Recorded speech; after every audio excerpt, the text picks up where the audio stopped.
This week, it's all about decisions and choices. Kenya will have a new leader as their 5th president. The person the country of a population of over 55 million people chooses will have a long in which will include reviving the East African nation's economy that has been battered by the pandemic. Plus, did you know it snows in Africa? Well, I will tell you which country takes pride in that and has become a huge attraction. We have so much coming up. I'm Erik Njoka. Welcome to World of Africa.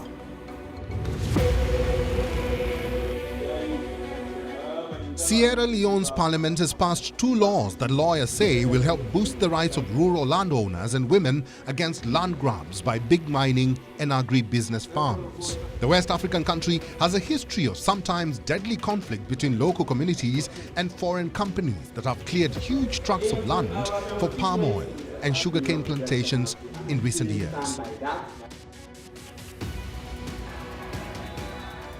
Somali MPs met at Parliament to approve Prime Minister Hamza Abdi Barre's 75-member cabinet, which includes a former Al-Shabaab deputy leader, Abu Mansour, who was sworn in as Minister for Religion, alongside others. A total of 229 legislators voted in favor of the new cabinet, with 7 votes against and 1 abstention. And Libya has tried more than 50 men suspected of belonging to the militant group and carrying out killings in Libya's 3rd city of Misrata. Over 22 million eligible voters were expected to cast their vote and elect the 5th president of the Republic of Kenya. The 9th of August is a crucial day for the country as the polls turn a new page for Kenya's political and economic book. Since attaining independence in 1963, Kenya has been ruled by 4 presidents. Mzee Jomo Kenyatta was the president of Kenya from independence in 1963 until his death in 1978. He is remembered as a Pan-Africanist. Daniel Toroitich Arap Moi served as the 2nd president of Kenya from 1978 to 2002. He was the longest-serving leader of the country. Mwai Emilio Kibaki was the 3rd president of Kenya, serving from December 2002 to 2013. He was praised for his work in infrastructure development. And now the incumbent president, Uhuru Muigai Kenyatta. He is the son of Jomo Kenyatta. Before becoming the president, he served in various government positions, including Minister of Finance and Deputy Prime Minister. He was elected President of the Republic of Kenya in 2013. Now, the President of Kenya is elected using a modified version of the 2-round system. In order to win in the first round, a candidate must receive over 50% of the votes and at least 25% of the vote in a minimum of 24 of the 47 counties. The Parliament of Kenya consists of 2 houses, the Senate, which is the upper house, and the National Assembly, which is the lower house. The 337 members of the National Assembly are elected by 2 methods. 290 are elected in single-member constituencies by first-past-the-post voting. The remaining 47 are reserved for women and are elected from single-member constituencies based on the 47 counties. Now, the 67 members of the Senate are elected by 4-method parties, are then assigned a share of 16 seats for women, 2 for youth, and 2 for people living with disability based on their seat share.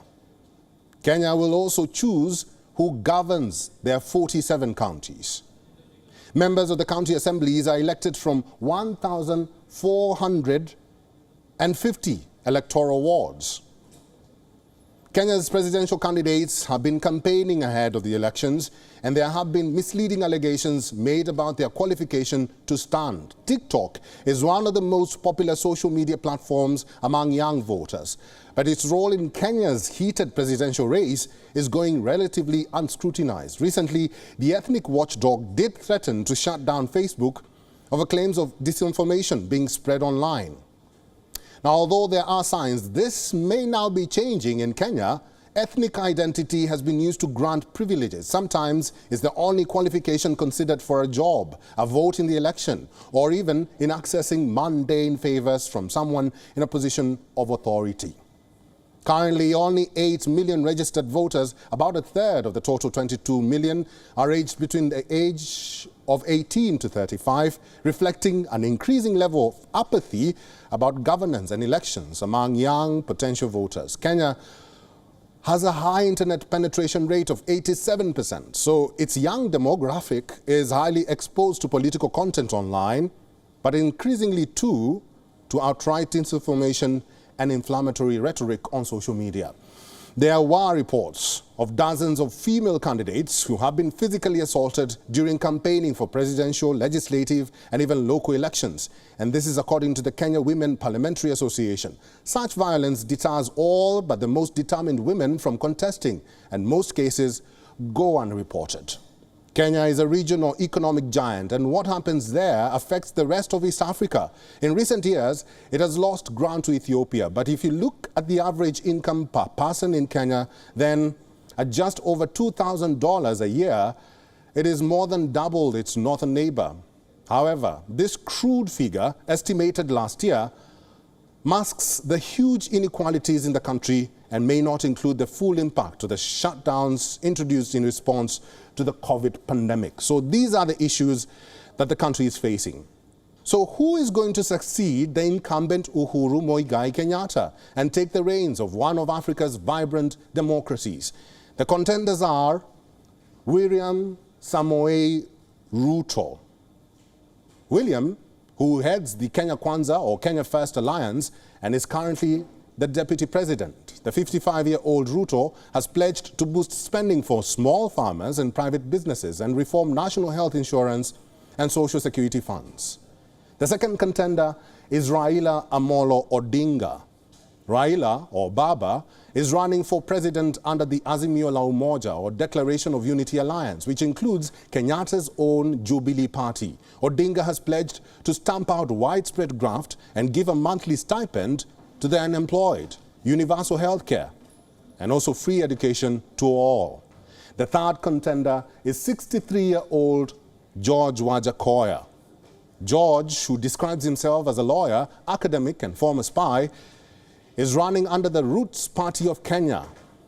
He pledges to legalize cultivating marijuana for industrial and medicinal use and export hyena testicles and snake venom to help pay Kenya's external public debt. And lastly, David Mwaure Waihiga. David Mwaure is a bishop and lawyer running on the Agano Party of Kenya ticket. He has pledged to tackle government graft and publish the government contracts for major infrastructure projects such as railways, ports, and highways. Let's now try to understand what these polls mean for the Kenyan electorate and how the outcome will shape the politics of the East African nation. Joining us to discuss this is Jarvis Bigambo, who is a governance and political expert based in Kenya's capital, Nairobi. Jarvis, give us a scenario of what a Raila Odinga and William Ruto win will mean, and also how their presidency will look like. A Raila Odinga presidency, on its part, will try to carry on or further the decades-old ties between the Odingas and the Kenyattas, who were the frontrunners or the individuals who fought for Kenya's independence from colonialism. And then it also means that it is possible that it will have healed the political rift that has been there for decades between the Odingas and the Kenyattas. But beyond that, it will keep alive the long memories, the long strands of memory between the present going into the future and the past that is pre-independence and post-independence Kenya. On the other part of William Ruto, the question arises that will he then, having not been part of the vanguards of the second liberation, be a person rising up to liberate the country, lead it and steer it, especially towards economic liberation, for the middle class and the persons who belong to the lower ranks of the society, the way he has been pushing for the bottom-up economic model. The other thing is that a William Ruto presidency then will also mean that it has discontinued the long trail of dynasties that have been there from the time of Kenya's independence. Because from independence, we have had a Kenyatta, we had a Moi, we had Kibaki, and then a Kenyatta. It will have meant then that somebody who does not belong to the families of the independence struggle of Kenya, somebody who can be considered as an outsider from the princely politics of Kenya, will have accessed the reins of power. Jarvis, what makes this Kenyan elections different from the previous elections, and why do Kenyan elections set the country apart in the continent? Well, first, regionally, on this East African peninsula, Kenya is one of the strongest democratic countries. We've been tested by and through various elections and election cycles. And with every successive elections, it has been demonstrated that democracy in Kenya is growing.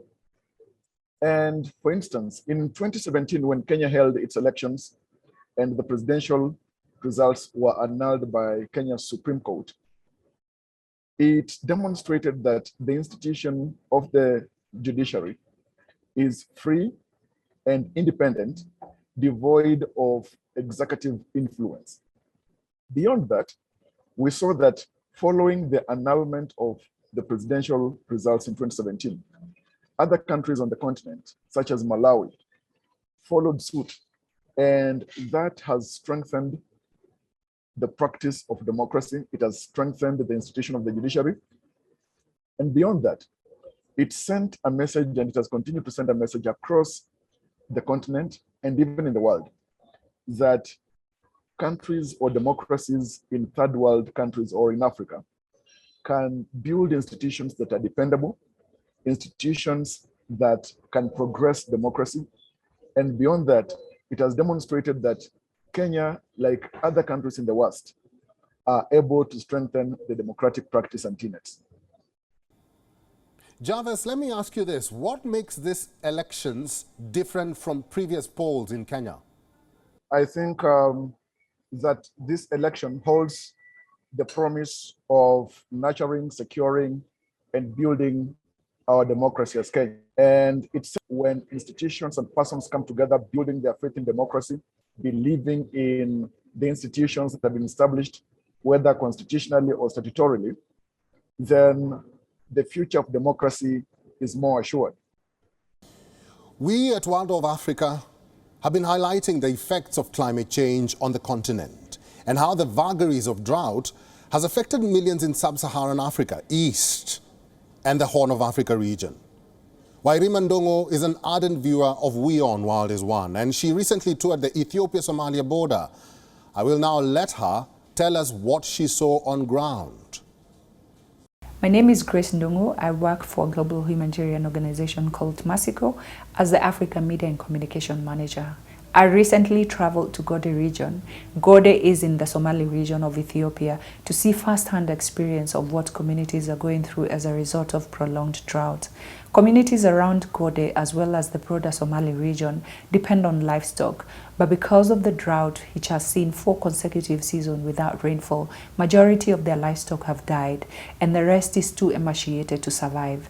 Water sources have dried. I met one man who told me that they're no longer worried about their livestock because they are either dead or too emaciated to survive. And what's worrying them now is the people's lives because they are next. Children are malnourished. Women are having to walk long distances in search of water. The needs are immense, but the support that is there is so little compared to the needs. My organization that work for Masiko, together with government agencies and other humanitarian agencies, are on the ground trying to help these communities, but it's not enough. The global community, the international donors need to come to the support of these communities before it turns catastrophic. Let's now talk about a unique story from Kampala, Uganda.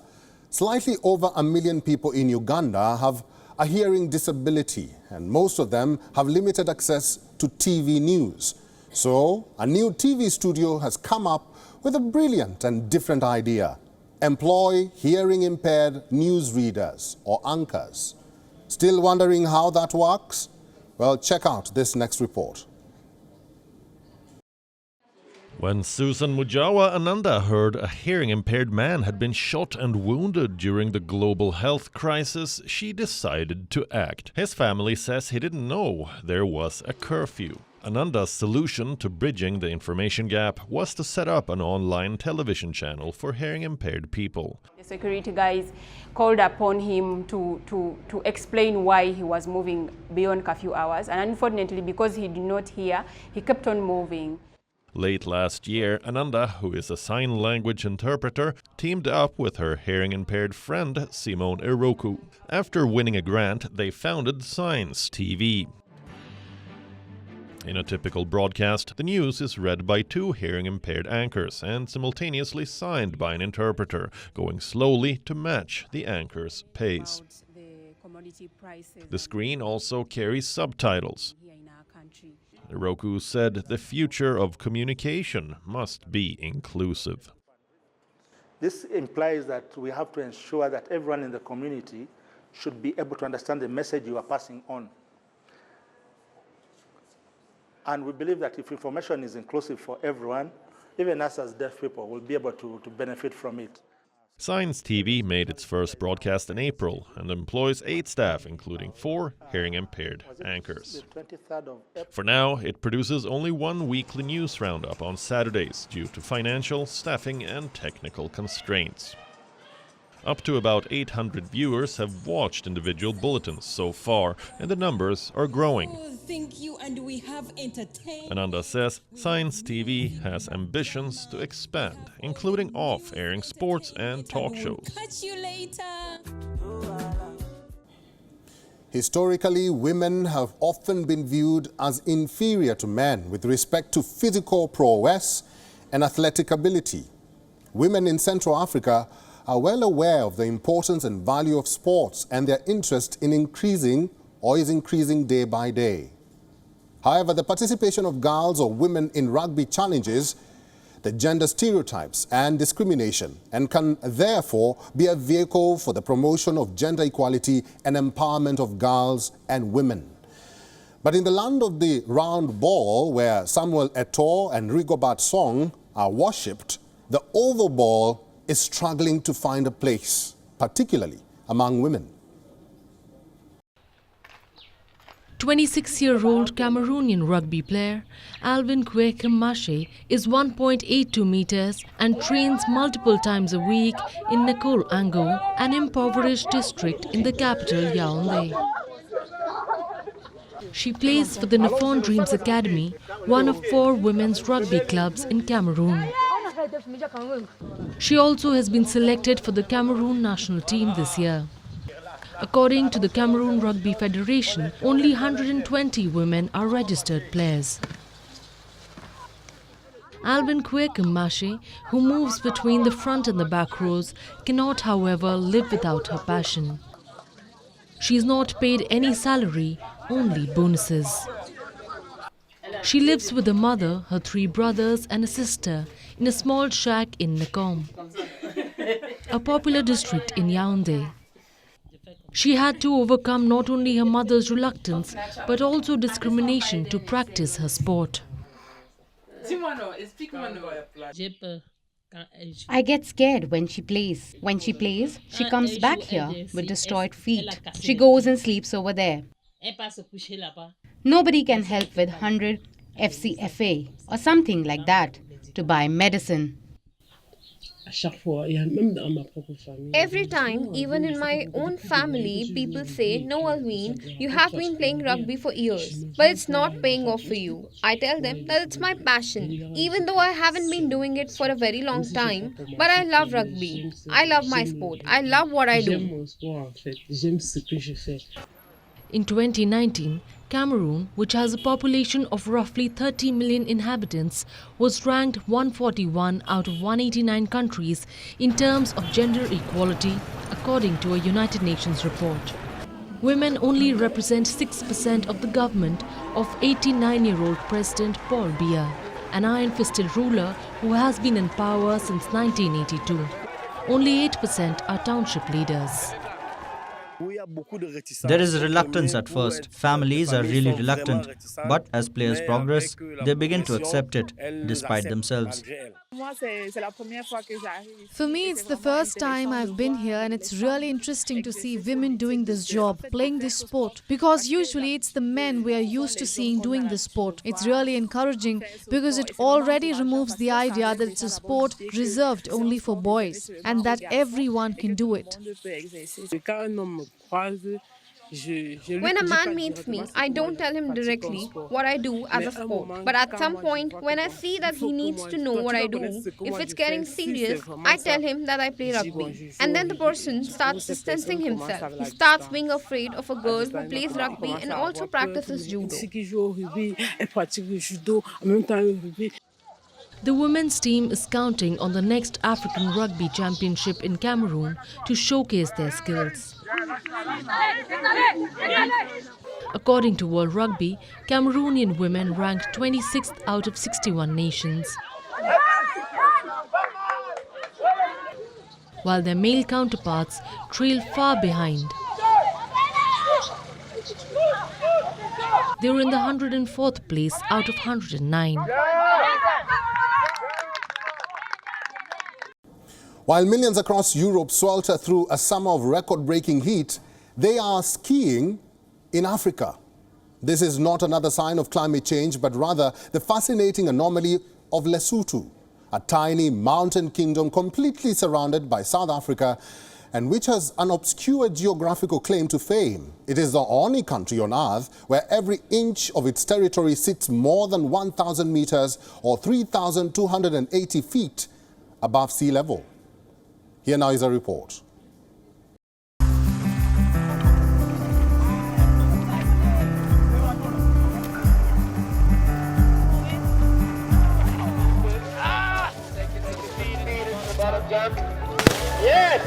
I was originally born in London, but I spent the last 12 years teaching skiing and snowboarding in Austria. And this is my first season riding the Southern Hemisphere, riding South Africa. But my family's from here, so it's kind of nostalgic that I got to ride in Lesotho soil, as my family's from here, so that's kind of a pleasure. Okay, hands on knees, push against the top of the boot, head up, don't look down. We are going on a class, a skiing class, and then after that we're just going to play in the snow and get some good pictures and play around and just mess around and just enjoy our time here. I've been seeing a lot of ads on YouTube and I just thought I really want to try that. And I've never seen snow in my life, so this is it's a great experience.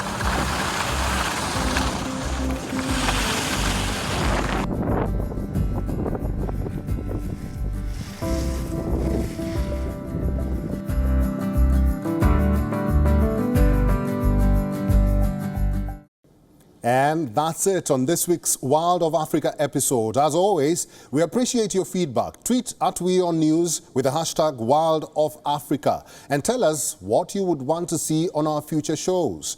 We'd love to hear from you. Until next week, thanks for watching. I'm Erik Njoka. Goodbye for now.